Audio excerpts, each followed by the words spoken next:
if you were a small business or startup, how would you go about, like, what would be your top 3 tips for going about building a community from scratch today? So I'll draw upon my recent experience of experimenting with building some of my own community. So I now run a personal newsletter, and I've drawn from my experience, with the Sales Hacker community. And I think the focus first and foremost has to be on kind of human to human content, right? That's what people want. And I think this idea of brand used to be your logo, your design, color palette, website, maybe like your company values. And now I think your brand, whatever it is made up of individual human brands that make up the collective brand. So you need to be empowering everyone at your organization to go out and share their views. So, when I look, and I'll go back to outreach for a second. When I look at outreach, for example, yes, we want to write about things that help salespeople because that's where our ICP is.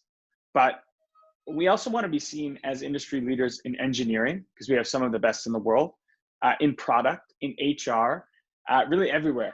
And in order to do that, we need to lean on people that make up those respective orgs and have them create the thought leadership. So I look at when you're trying to build community, it's almost around empowering the members of that community, creating content classes maybe, because not everyone knows how to create good content, giving people frameworks to share their ideas and viewpoints, and then of course assistance to help people get started.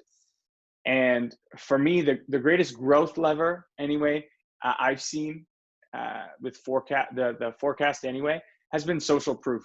So truly just like as easy as taking a screenshot of some email feedback I get, or someone sharing something on social, is by far the best growth lever I've seen.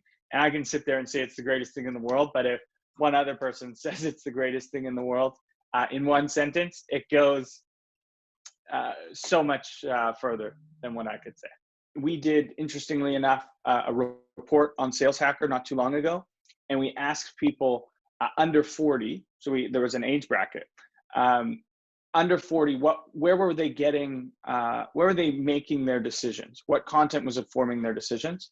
Number 1 was influencers and thought leaders, and number 2 was review sites. So those are both forms, in my eyes, of social proof.